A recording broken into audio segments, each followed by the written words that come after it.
अस्सलाम वालेकुम, मैं हूं हसन यूसुफ और आप लोग देख रहे हैं मेरा शो जिसका नाम है हाइलाइट्स विद हसन यूसुफ। आज मैं आप लोगों के सामने एक बहुत ही अहम चीज़ लेकर हाजिर हुआ हूं अपने शो के अंदर, जिसके अंदर मैं आप लोगों को ये बताना चाहूँगा कि पाकिस्तान इस वक्त बहुत सारी मुश्किलात का शिकार है, जिसके अंदर सबसे बड़ी मुश्किल जो हमारे सर पर आज सवार हुई है उसका नाम है कोरोना वायरस। मैं मानता हूँ कि पूरी दुनिया के अंदर ये परेशानी बहुत ज़्यादा अहमियत रखती है, लेकिन आज हम यहाँ पर जिस वजह से बैठे हुए हैं वो सबसे बड़ी वजह यह है कि इस कोरोना वायरस की वजह से जहाँ बहुत सारी इंडस्ट्रीज परेशान हुई हैं, उसमें एक सबसे अहम इंडस्ट्री है, वो है हमारे असातिज़ा की इंडस्ट्री, हमारे टीचर्स की इंडस्ट्री, वो है एजुकेशन इंडस्ट्री। देखें, एजुकेशन इंडस्ट्री के साथ जो प्रॉब्लम्स इस वक्त पेश आ रही हैं वो सिर्फ और सिर्फ बच्चों से रिलेटेड नहीं है। अगर मैं आपसे ये कहूँ कि वो सिर्फ बच्चों से रिलेटेड है तो ये बात गलत होगी, नहीं, क्योंकि इतने सारे इंस्टीट्यूट्स हैं, स्कूल्स हैं, यूनिवर्सिटीज़ हैं, उसके अंदर कई सारे लोग हैं जिनकी नौकरी लगी हुई है। अनएम्प्लॉयमेंट एक अलग इशू है, यहाँ पे हमें उस चीज़ से भी रिलेटेड बात करनी है। और आगे हमारी एजुकेशन इंडस्ट्री कहाँ जाने वाली है, किसी को ये बात समझ में नहीं आ रही है कि कल क्या होगा, कब ये स्कूल खुलेंगे, कब आपका कॉलेज खुलेगा, क्या होगा। कभी डेट आती है 1 जून, कभी डेट आती है 15 जुलाई, तो हमें ये बात आज तक समझ में नहीं आ रही है। इसी चीज़ों को डिस्कस करने के लिए हमने अपने इस प्रोग्राम के अंदर दो बहुत ही मौजूद टीचरों को इन्वाइट किया है, जो कि कैम्ब्रिज एजुकेशन से वाबस्ता हैं और काफ़ी अरसे से ये लोग इसी फील्ड के अंदर पढ़ा रहे हैं और बहुत ही गहरी नज़र है इन लोगों की तालीम के इस तमाम सिनेरियो में जो कि इस वक्त हमें पेश आ रहा है। तो हम इनको अपने प्रोग्राम में शामिल करते हैं और इनसे पूछते हैं कि किस तरीके से मामला चल रहे हैं। अस्सलाम वालेकुम जनाब सर वकास खान साहब, मैथ्स के टीचर हैं। अस्सलाम वालेकुम सर महबूब खान साहब, जो कि फिजिक्स के टीचर हैं। वालेकुम अस्सलाम। सर, बेसिकली आप लोगों को इस प्रोग्राम के अंदर इन्वाइट करने का सबसे अहम मकसद ये है कि आप लोगों के सामने ये प्रॉब्लम्स हैं कि पाकिस्तान इस वक्त कोरोना वायरस का शिकार हुआ है, जिसका सबसे ज़्यादा इफेक्ट हमारी इस टीचिंग इंडस्ट्री को हुआ है। मैं मानता हूं कि हर इंडस्ट्री इस वक्त परेशान है, हर जगह प्रॉब्लम्स चल रही हैं, लेकिन मैं आप लोगों से एक छोटा सा एक सवाल है मेरा, जो कि मैं आप लोगों से करना चाहता हूं। आप मुझे ये बताएं कि आप लोग 1-2 साल के अरसे में कहाँ देख रहे हैं इस टीचिंग इंडस्ट्री को, या कहाँ देख रहे हैं एजुकेशन इंडस्ट्री को, क्योंकि हर जगह हमें ये सुनने में आ रहा है कि अनएम्प्लॉयमेंट हो जाएगी। 10,000 बंदा जो है वो अगले 1-2 महीने के अंदर, 3 महीने के अंदर जो है वो अनएम्प्लॉयड होगा, तो उनको आखिर नौकरियां कौन देगा? आप लोग तो इंस्टीट्यूट चलाने वाले लोग हैं, क्या आप लोग भी उस अनएम्प्लॉयमेंट का शिकार हुए हुए हैं, या आप लोग किसी को अनएम्प्लॉयड कर रहे हैं? प्लीज़ सर बताइए। देखिए, बिस्मिल्लाहिर्रहमानिर्रहीम, आपका सवाल असल में 2 सवाल है। पहला सवाल आपका ये है कि एजुकेशन के पॉइंट ऑफ व्यू से, और दूसरा आपका है अनएम्प्लॉयमेंट के पॉइंट ऑफ व्यू से। अगर एजुकेशनल पॉइंट ऑफ व्यू से देखूं तो एजुकेशनली हम आगे जाने की जगह थोड़ा पीछे चले गए। जो हमारे टारगेट से, जिस टाइम पे हम लोग पढ़ा रहे होते, जो फ्रेम हमने सेट किया होता है, हम उस फ्रेम से बिल्कुल हट गए। ये एक सर्टन सिचुएशन थी, किसी को नहीं पता था कोरोना हो जाएगा, ऐसी कंडीशन हो जाएगी कि हम पढ़ा ही नहीं पाएंगे। एकदम से हम पे मुसल्लत कर दिया गया कि ऑनलाइन क्लासेस ली जाएँ। तो आपके कहने का क्या मकसद है? मैं आपकी बात काट रहा हूँ यहाँ पे। आपके कहने का क्या मकसद है कि ऑनलाइन क्लासेस के अंदर उस तरीके की बात नहीं? मैं आपको वही बता रहा हूँ कि ऑनलाइन क्लासेस और रेगुलर क्लासेस में बड़ा फ़र्क है। देखिए, पाकिस्तान का जो कल्चर रहा है, यहाँ पे जो बच्चे पढ़ रहे हैं, चाहे वो कैम्ब्रिज पढ़े या इंटर पढ़े, मैट्रिक पढ़े, सिंध बोर्ड है, ज़्यादातर बच्चा जो वो ट्रेडिशनल टीचिंग के ऊपर चल रहा है। अब उसे एकदम से आप ऑनलाइन पे लेकर आएंगे तो आप उस तरीके से टीच नहीं कर सकते, उस तरीके से आप मैसेज कन्वे नहीं कर सकते, नॉलेज आप उस तरीके से कन्वे नहीं कर सकते। आपकी बात अपनी जगह सही है, आप कितने भी पोर्टल लिए आप कुछ भी कर, बिल्कुल आपकी बात अपनी जगह सही है, लेकिन क्या आपको इस बात का करें, आप जो बच्चे से इंटरेक्शन करते हैं वो इंटरेक्शन नहीं कर सकते। आप कोई भी सॉफ्टवेयर ले आए, कोई ना कोई उसका एक फेलियर लाजमी होता है। हम लोग बहुत कोशिश कर रहे हैं कि बच्चों का नुकसान ना हो, हमने इसके लिए बहुत सारे काम भी किए, सोसाइटी के लिए भी काम कर रहे हैं। और रही अनएम्प्लॉयमेंट की बात, टीचिंग इंडस्ट्री के सोसाइटी के लिए आप क्या काम कर रहे हैं? हम सोसाइटी के लिए क्या कर रहे हैं मैं आपको डिटेल में बताता हूँ। हम लोगों ने क्या करा, हमने कभी नोट किया कि बहुत सारे बच्चे ऐसे हैं जिनकी फैमिली डिस्टर्ब हो गई है कोरोना की वजह से, हर एक इंडस्ट्री डिस्टर्ब हुई है। तो जो पेरेंट्स अफोर्ड नहीं कर पा रहे उनके लिए हमने डिस्काउंट पैकेजेस निकाल दिया। फिर हमने काम क्या करा, सबसे पहला काम, सब लोग इस चीज पर रिलेक्टेंट थे कि कब क्लासेस शुरू होंगे, कब नहीं होंगे, एग्जाम होगा भी नहीं होगा, तो हमने फ्री क्लासेस शुरू कर दी। हमने कहा बच्चों को हम दोबारा से कुछ बेसिक्स पढ़ा दें ताकि बच्चा भूले ना। सही है। जितना बड़ा ब्रेक लिया जाएगा स्टडीज के अंदर, बच्चा तो भूलता जाएगा। सही है। मैं अपने सब्जेक्ट की बात कर लेता हूं, मैथ्स की। मैथ्स के अंदर आप जितना ब्रेक देंगे बच्चे को उतना भूलता जाएगा। सही है। मैथ्स को टोटली बेस करता है प्रैक्टिस। ठीक है। अब बच्चे भी रिलैक्स हैं, पेरेंट्स भी रिलैक्स हैं, पेरेंट्स परेशान भी है कि बच्चा एजुकेशनली पीछे हो रहा सही है। है। जिंदगी जितनी इंपॉर्टेंट है, एजुकेशन भी इंपॉर्टेंट है। वो लोग खुद भी परेशान है, पेरेंट भी परेशान है, बच्चा भी परेशान है कि हम पढ़े कैसे। तो आपको क्या लगता है, मैं बिल्कुल सर, मैं आपसे एक सवाल पूछना चाहूँगा कि आपको क्या लगता है कि हमारी फिजिकल क्लासेस कब तक स्टार्ट हो जाएंगी? आपके अंदाजे के मुताबिक? हुकूमत तो अपने आए दिन बयान बदलती रहती है, क्या आप लोग कोई टीचिंग इंडस्ट्री मिलकर, कोई प्रिंसिपल की, डायरेक्टर्स की इंडस्ट्री मिलकर इस तरीके से आपस में आप लोग मिलकर कुछ कर रहे हैं इसके लिए कि स्कूल की फिजिकल क्लासेस स्टार्ट हों? क्योंकि बहुत सारी चीज़ें तो खुल गई हैं, आप SOPs को तो फॉलो मेरे ख्याल में कर ही रहे होंगे अपने इंस्टीट्यूट के अंदर, तो फिर क्या वजह है कि हम लोग जो है वो इंस्टीट्यूट को स्टार्ट नहीं कर पा रहे हैं? अस्सलाम वालेकुम सर। अब प्रॉब्लम ये है कि इंस्टीट्यूट को स्टार्ट करना, SOP के साथ स्टार्ट करना, हम मिलेंगे, हम स्टार्ट करना चाहते हैं, हम स्टार्ट कर भी सकते हैं, बट प्रॉब्लम ये है कि हमें रिस्ट्रिक्शंस है गवर्नमेंट की तरफ से। सही है। अब इशू ये आता है, गवर्नमेंट यहाँ पर कहती है, पहले कहती है 2 महीने पहले कि इंडस्ट्रीज खोल दें, इंडस्ट्रीज खोल दें। आज जो हालात हैं वो फिर दोबारा कहने जा रहे हैं, सुन रहे हैं कि इंडस्ट्रीज फिर दोबारा बंद हों, तो गवर्नमेंट किसी एक पेज पे नहीं है। सही है। अब देखिए प्रॉब्लम हमें सबसे ज्यादा ये आ रहा है कि हम एक इंडिपेंडेंट ऑर्गेनाइजेशन में नहीं है, हम एक इंडिपेंडेंट सिस्टम नहीं चला रहे, हम डिपेंडेंट है। हमारा कैम्ब्रिज सिस्टम है, कैम्ब्रिज ब्रिटिश सिस्टम है, उनका सिस्टम है कि भाई मई में एग्जाम होंगे, वो चेंज नहीं होंगे। सही है। इंडस्ट्रीज को आप बाद में खोलते हैं, आज खोलते हैं। देखें इंडस्ट्री का इशू ये है कि 2 महीने बाद खुलेगी, वो 2 महीने से बाद से काम करना शुरू करेगी। 4 महीने बाद खुलती है, वो 4 महीने बाद से काम करना शुरू करेगी। सही है। हमारा प्रॉब्लम एजुकेशन में ये आता है कि कैम्ब्रिज कहता है कि मई में एग्जाम होंगे, अगर हम अक्टूबर नवंबर में स्टार्ट करते हैं तो हमें सेशन मई तक ही कंप्लीट करना है। समझ गए। तो अल्टीमेटली हमें ऑनलाइन क्लासेस स्टार्ट करनी ही हैं, सही है, तो हमें करनी ही पड़ेंगी। सही है।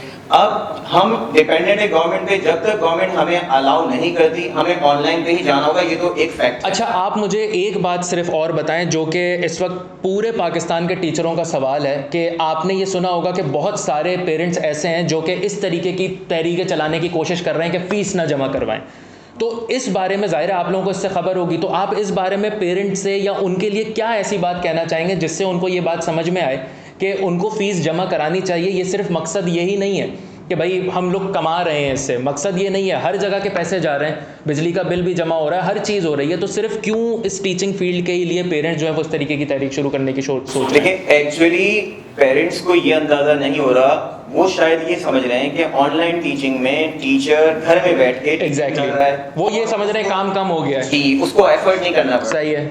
अब अगर आप इस टीचिंग इंडस्ट्री से रिलेटेड टीचर से पूछेंगे कि ऑनलाइन टीचिंग कितना डिफिकल्ट है, ऑनलाइन टीचिंग हमारी ऑन कैंपस क्लासेस से ज्यादा डिफिकल्ट है। सही है। मैं आपको एक एग्जांपल देता हूं कि हम 45 मिनट्स या 30 मिनट्स का जब एक वीडियो लेक्चर रिकॉर्ड करते हैं, उसके बाद उसे हम लाइव उस पे अपने ग्रुप्स पे डालते हैं, उसमें सबसे बड़ा हमें प्रॉब्लम ये आ रहा है कि इंटरनेट पाकिस्तान का आपको पता है क्या हाल है। ठीक है। अब 2 ऑप्शन है हमारे पास। अब पेरेंट्स को ये बात समझना चाहिए, बहुत सारे क्वेश्चन हमारे पास आते हैं पेरेंट्स से कि आप लाइव सेशन जाएं या आप रिकॉर्डेड सेशन जाएं। देखिए 2 पॉइंट्स हैं हमारे पास, 2 ऑप्शंस हैं, या तो आप लाइव सेशंस पे जाएं या आप रिकॉर्डेड सेशंस पे जाएं। सही है। लाइव सेशंस पे जाते हैं, मैं एक लाइव सेशन दे रहा हूं, उस लाइव पोर्टल पे बच्चा मुझे देख रहा है, सब सुन रहा है, सब कुछ कर रहा है। सही है। पाकिस्तान में इंटरनेट का आपको पता है क्या हाल है, बिल्कुल बहुत परेशानी है। की स्पीड देकर और वो केबीस भी दे रहे होते हैं और उससे भी लो दे रहे होते हैं, तो वीडियोस का लोड शेडिंग का भी इशू आता है क्या इन क्लासों में? एग्जैक्टली लोड शेडिंग का इशू आता है। अब अगर लाइव सेशन जा रहा है और लोड शेडिंग हो गई किसी एरिया में, तो वो तो पूरा लेक्चर चला गया।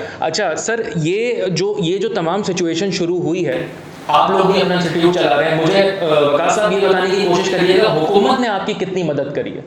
देखिए हुकूमती तरफ से तो हमारे लिए कोई ऐसी कोई रिलीफ पैकेज आपको? रिलीफ पैकेज नहीं है। इवन हम बिजली का बिल भी भर रहे हैं अभी, जो इंडस्ट्रीज के लिए फ्री कर दिया गया, एजुकेशन सेक्टर के कुछ नहीं किया। आपके लिए कोई लोन निकाला गया ऐसा, इंटरेस्ट फ्री लोन या कुछ भी ऐसा कि कम इंटरेस्ट पे आपको लोन प्रोवाइड किया जाए? आपको रेंट तो देना पड़ता होगा। रेंट हमें देना पड़ रहा है, और कोई ऐसी कोई स्कीम एजुकेशन। क्या आपने अपने इदारे में अनएम्प्लॉयमेंट करी है, लोगों को नौकरी से निकाला? देखिए मैं इस बात का आपको डिटेल में जवाब दूं, दीजिए कि इंडस्ट्रीज जो है जो अनएम्प्लॉयमेंट कर रही है, उनके पीछे उनकी मजबूरी है कि अब कितने अरसे तक वो अपनी जेब से भरें। नहीं, हकीकत हम लोग की मैक्सिमम कोशिश ये रही है, हम लोगों ने क्या किया है, हमने किसी एम्प्लॉय को फायर नहीं किया। ठीक है। हम उन्हें सैलरीज है, लेकिन हम भी कब तक देंगे? सही। 4 महीने हो गए, 5 महीने, 6 महीने, 7 महीने, कब तक? यहाँ तो डेट ही नहीं पता कब इंस्टीट्यूट खोलेंगे। किराया हम दे रहे हैं, एम्प्लॉय को सैलरीज हम दे रहे हैं, बिजली का बिल आ रहा है, हम सब कुछ खुद बेयर कर रहे हैं अपनी जेब से। कितना बेयर करेंगे? सही है। कब तक बेयर करेंगे? और सेकेंडली जो पेरेंट्स ये समझ रहे होते हैं, देखें अब 2 फैक्टर है, स्कूल इंडस्ट्री और कोचिंग इंडस्ट्री, दोनों में फर्क है। चलो स्कूल इंडस्ट्री में समझ में आता है कि ऑपरेशनल एक्सपेंसेस उनके कम हो गए, ठीक है, ये बात समझ में आती है, लेकिन टीचिंग तो है ना, टीचर तो पढ़ा रहा है, उसकी सैलरी तो हद बनती है। मैंने इतनी जगह से सुना है कि बहुत से टीचर्स ऐसे हैं जिनकी सैलरी नहीं आ रही है। सही है। तो ये एक बहुत बड़ा अलमिया बन गया कि टीचर उसका घर नहीं है, उसकी फैमिली नहीं सही है। है, उसके खर्चे नहीं है, उसे नहीं जीना है, वो इतनी मेहनत कर रहा है मुस्तकबिल के लिए। सब जितने प्रोफेशनल टीचिंग पे सही है। डिपेंडेंट है। अच्छा। हर एक बच्चा टीचर से पढ़ के आगे निकलेगा ना, और बिल्कुल, टीचर obvious भी सी आप बात सपोर्ट नहीं कर है, रहे। obvious सी बात है। अच्छा, मेरा एक बहुत ही अहम सवाल है महबूब खान साहब आपसे। वो मेरा सवाल ये है कि आप अगले 1 साल में टीचिंग इंडस्ट्री को कहाँ देख रहे हैं, और इस सवाल को मैं आपसे पूछूंगा एक छोटी सी ब्रेक के बाद। सो हम मिलते हैं इस ब्रेक के बाद। आप लोग देखते रहिएगा highlights with Hasan Yusuf.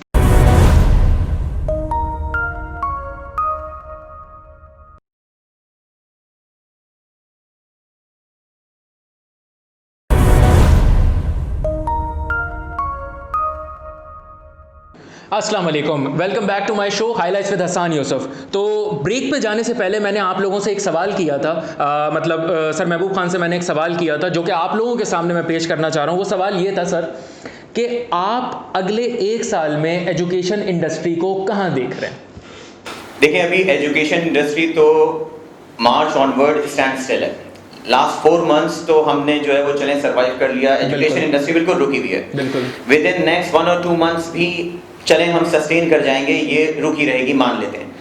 But God forbid कि अगर ये अगस्त से स्टार्ट नहीं हुआ तो देखें जो नजर आ रहा है वो सिचुएशन ये है कि हजारों टीचर्स और हजारों टीचर्स से रिलेटेड लाखों फैमिलीज बहुत डिजास्टर्स की तरफ जा रही हैं। सही है। अगर ये अगस्त से ऑनवर्ड्स नहीं खोलते हैं, जनरली हमारा अगस्त में सेशन स्टार्ट होता है।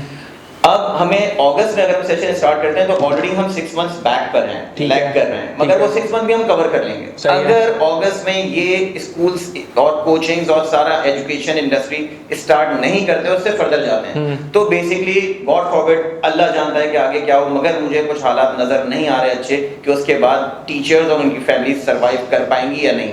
और एक और चीज ये कि इसमें एक बहुत इंपॉर्टेंट बात यह है कि बच्चों का पूरा 1 साल भी वेस्ट होगा। Exactly. किसी भी सूरत हम ये नहीं कर सकते कि 1 साल का सिलेबस बच्चों को with in 3 to 4 months cover करवा दें। तो 1 साल बच्चों का जो है, ये उनके साथ भी ज्यादती है एक तरीके से। एग्जैक्टली, बच्चों के साथ ज्यादती है। बच्चे एक हद तक लिमिट तक बर्डन ले सकते हैं, इतना बर्डन नहीं ले सकते, क्योंकि हम अगेन मैं बता दूं कि हम डिपेंडेंट हैं। एग्जैक्टली। हम फॉरेन एजुकेशन पे डिपेंडेंट हैं। कैम्ब्रिज नहीं मानता। देखें, इंग्लैंड में, बाहर के कंट्रीज में ऑनलाइन टीचिंग चल रही है और 1 सेकंड का भी डिफरेंस नहीं है वहां पर ऑनलाइन सिस्टम किस तरह से परफेक्टली काम कर रहे हैं। एग्जैक्टली। पाकिस्तान में तो गवर्नमेंट को अपने खाने पीने से फुर्सत नहीं है, वो अपने मामला देख रही है, कभी जो है वो एक दूसरे के पीछे लगे रहते हैं। तो वो एजुकेशन को कौन देख रहा है, पेरेंट्स को कौन देख रहा है, बच्चों को कौन देख रहा है? मैं आपसे एक सवाल दोबारा से इसी से रिलेटेड, जब आपने हुकूमत का नाम ले ही दिया तो मैं पूछना चाहूंगा कि सईद गनी साहब के फैसलों से आप कितने मुत्तफिक हैं? सर, सईद गनी अपने फैसलों से खुद ही मुत्तफिक नहीं है। उन्हें खुद ही नहीं पता है कि वो क्या कह रहे हैं और क्या नहीं कह रहे। अब सईद गनी साहब बड़ी माजरत के साथ एजुकेशन इंडस्ट्री में वो पिछले लास्ट 10-12 ईयर से क्या कर रहे हैं, वी डोंट नो, उनका बैकग्राउंड क्या है, वो कैम्ब्रिज सिस्टम को किस हद तक जानते हैं, या दूसरों से ब्रीफिंग लेके वो आकर जो है वो टीवी पर बातें करते हैं, तो ये भी तो नहीं पता। एक्चुअली हमारा प्रॉब्लम ही ये है, और हर एक उस जगह पर मजबूर है कि जो जिस फील्ड का माहिर है वो उस फील्ड में काम नहीं कर रहा, बल्कि XYZ लोग वहां पर बैठे हैं। तो आप इस तमाम सिचुएशन का, जो कि कोरोना के साथ साथ हुकूमत को भी जिम्मेदार समझते हैं, सिंध गवर्नमेंट को भी जिम्मेदार समझते हैं, जो हालात इस वक्त हमें पेश आ रही है देखिए, एक तो ये कुदरती आफत है, ठीक है, बट इस कुदरती आफत से हम बहुत पॉजिटिवली और बहुत अच्छे से हैंडल कर सकते थे, बट बहुत सारी प्रॉब्लम्स हुई गवर्नमेंट की तरफ से भी, इमरान खान साहब की तरफ से भी, उन्होंने सही तरह से प्रॉपर टाइम पे एक्शन नहीं लिया, फिर उनका कॉन्फ्लिक्ट जो है वो दूसरी हमारी सिंध की गवर्नमेंट के साथ अलग है। तो ये लोग सब अपना अपना बैटल कर रहे हैं, और यहाँ पर लोगों का, पेरेंट्स का, बच्चों का कोई हाल नहीं है जो इस वक्त तक नजर आ रहा है। बिल्कुल बुरा हाल है। अच्छा विकास खान साहब, आपसे एक बहुत ही अहम सवाल पूछना चाहूंगा कि स्कूल बंद है लेकिन उसी बच्चे के वालिद का ऑफिस खुला हुआ है, वो ऑफिस जा रहा है, ऑफिस से घर आ रहा है, उसकी वालदा अपने ऑफिस जा रही है, ऑफिस से घर आ रही हैं, तो आप इस चीज को कैसे देख रहे हैं? देखिए, बच्चा सोसाइटी में भी घूम रहा है, बच्चा बाहर भी निकल रहा है। आपने लॉकडाउन किया है, आपने ऑफिस खुले में, दूसरे इदारे खुले में, कोरोना वहां से भी तो आएगा। एग्जैक्टली। एक इदारे से थोड़ी आएगा, इदारे से नहीं आएगा। शाम 7 बजे के बाद कोरोना बोलेगा नहीं, अभी नहीं आ रहा, सही सुबह में आऊंगा, शाम में आऊंगा, सुबह नहीं आऊंगा। सैटरडे ऐसा तो नहीं संडे हो को भी सकता। एक अलग सा सैटरडे संडे कोरोना नहीं फैल सकता क्या? सही। क्या एक ही सुबह के टाइम में नहीं फैलेगा, शाम में फैलेगा? सही ये है, सेंस सही नहीं है। है इस बात का। बिल्कुल। आप क्या करते, इतने अरसे जो इंडस्ट्री तबाह की गई, आप इससे बैठे गए तो आप थोड़े दिनों के लिए कंप्लीटली लॉकडाउन करते, क्योंकि जो उसका टाइम था उस टाइम पीरियड में जिन्हें होना होता जिन्हें ठीक होता सही हो जाते, या फिर आप कोई ऐसा लाहेबल लाते पर आवाम को कॉन्फिडेंस में लेते, बताते जो भूखे मर रहे हैं कितने अरसे, 4 महीने, जिन लोग जिनके पास काम नहीं है, ये नौकरी से निकाल दे, क्या करेंगे? चोरी चकारियां करेंगे, रोडों पे सही क्या है, होगा? फिर लूट सही मार है। हो नहीं जाएगी। नहीं, बिल्कुल बिल्कुल आप सही तो कह ये रहे हैं। इससे तो हर इंडस्ट्री तबाह हो रही है। अब तो खैर इतना टाइम निकल गया तो बहुत ज्यादा ये कंट्रोलेबल का अच्छा, होगा, समस्या मैं बात। बस इस प्रोग्राम के आखिर में आप दोनों से अलग अलग एक ही सवाल पे आप दोनों की राय लेना चाहूंगा कि आप लोग हुकूमत से क्या अपील करना चाहते हैं और साथ ही साथ बच्चों के वालिदैन से क्या अपील करना चाहते हैं, क्योंकि देखिए दोनों की अपीलें अलग होंगी। बच्चों के वालिदैन से जो आपने अपील करनी है वो अलग है, और जो हुकूमत से आपने अपील करनी है वो अलग है। मैं बच्चों की बात इस वक्त नहीं कर रहा हूं। बच्चे आपकी बात, जाहिर है आप उनके टीचर हैं, वो आपकी बात सुनेंगे, मान भी लेंगे, लेकिन इस वक्त जो सबसे बड़ा प्रॉब्लम है वो ये इस ट्रायंगल का है, पेरेंट्स, टीचर और हुकूमत, जो कि ट्रायंगल फिक्स नहीं बन पा रहा है। हम एक दूसरे के साथ अटैच नहीं हो पा रहे। कभी माँ बाप आपके खिलाफ हो जाते हैं, कभी हुकूमत बिल्कुल अलग किस्म का फैसला ले लेती है, कभी टीचर को वो चीज समझ में नहीं आती है। तो आप लोग एज अ टीचर मुझे ये बताएं, अपनी राय उसके अंदर पेश करें कि भाई हुकूमत से आपकी क्या अपील है और वालिदैन से क्या अपील है। इसी पे मैं प्रोग्राम जो है वो खत्म करूंगा आज। देखिए, पहली बात तो गवर्नमेंट से हमारी एक फर्स्ट सिंपल सी एक अपील है कि एक डिसीजन लें ठीक और है। जो डिसीजन लें उस पे कायम रहें। ठीक है। ठीक है, डिसीजन चेंज ना करें, उन्हें पता हो कि वो क्या डिसीजन ले रहे ठीक हैं। है। वो इधर उधर के लोगों से मशवरा करके, किसी ने कुछ कह दिया, किसी ने कुछ कह दिया तो ये कर दिया, वो कर दिया। सही है। एक डिसीजन लें और उस पे स्टिक रहें और उस सही है। पर अवेयरनेस लोगों को दें। सही है। टीवी में जो चैनल्स हैं आपके पास, बहुत सारे चैनल्स हैं, उस पे एड्स लगाएं, लोगों को अवेयरनेस दें कि किस तरह से उसको हैंडल करना है। पेरेंट्स से मेरी ये रिक्वेस्ट है कि मेजॉरिटी प्लेसेस पर ऑनलाइन क्लासेस हो रही हैं। सही है। काइंडली आप लोग पेरेंट्स बच्चों को ऑब्जर्व करें कि वो कितनी ऑनलाइन क्लासेस ले रहे सही है। हैं। जो सब्जेक्ट वो ले रहे हैं उसके सारे लेक्चर, सारे नोट्स अपने रजिस्टर पे लिख रहे हैं। जो मटेरियल है वो उनके पास बन रहा है। ऐसा ना हो, देखिए हमारे पास बहुत सारे स्टूडेंट्स अभी रजिस्टर्ड हैं ऑनलाइन क्लासेस में। सही है। अब मुझे ये नहीं पता कि कितने स्टूडेंट वो प्रॉपरली लेक्चर अपने पास ऑब्जर्व ले रहे हैं, नहीं ले रहे हैं, लिख रहे हैं, नहीं लिख रहे, सही ये है। मुझे पेरेंट्स बताएंगे। सही है। तो एक्चुअली इस वक्त हमारा ट्रायंगल है जो बहुत इंपॉर्टेंट है, उसमें पेरेंट्स के साथ टीचर, स्टूडेंट और पेरेंट्स का बहुत जबरदस्त ट्रायंगल इस वक्त बन सकता है इस सिनेरियो सही है। में कि पेरेंट्स हमें फीडबैक दें स्टूडेंट से लेकर और स्टूडेंट्स और टीचर्स के बीटवीन कम्युनिकेशन। आपको क्या लग रहा है, पेरेंट्स अपनी जिम्मेदारी इस ऑनलाइन क्लासेस के वक्त पूरी कर रहे हैं?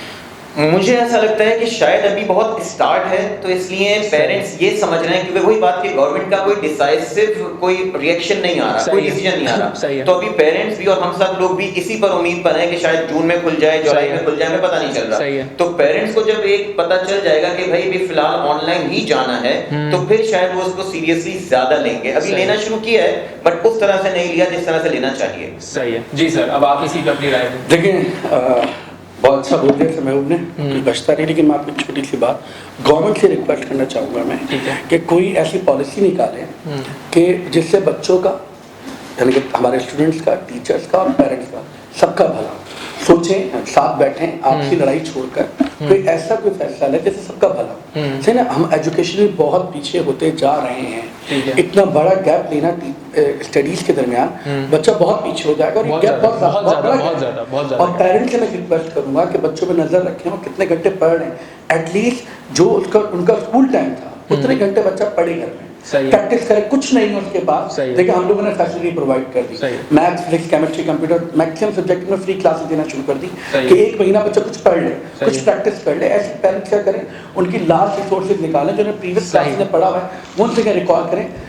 हम लोग अगर उनसे डायरेक्ट कम्युनिकेट नहीं कर पा रहे तो पेरेंट्स उन पर ज्यादा नजर रखें। उन्हें डबल एक्शन लेना पड़ेगा, टीचर भी उन्हें बनना पड़ेगा, पेरेंट भी उन्हें बनना पड़ेगा। वैसे ही पेरेंट सबसे ज्यादा प्यार तो अपनी औलाद से टीचर, माँ बाप के बाद टीचर कर रहा होता है, सही ना। तो हम लोग चाहते हैं हमारा स्टूडेंट हमेशा आगे बढ़े। हाँ, टीचर ही होता है जो अपने स्टूडेंट को आगे बढ़ता है देखते हुए खुश होता है। तो हम चाहते हैं कि जो स्टूडेंट्स का लॉस हो रहा है, आने वाले जो नए बच्चे होंगे जो हमसे पढ़ने आएंगे, उन लोगों को कितना नुकसान हो चुका होगा, इतना लंबा ब्रेक लेकर आएंगे और एक साल बाद उन्हें एग्जाम देना है, अब कैसे उनकी तैयारी करा सकते हैं। तो पेरेंट्स से रिक्वेस्ट है कि देखें उनकी पुरानी रिसोर्सेज निकालें, सही। उन्हें बार बार रिकॉल करवाएं ताकि बच्चे एजुकेशनली स्ट्रॉन्ग रहे। ठीक है।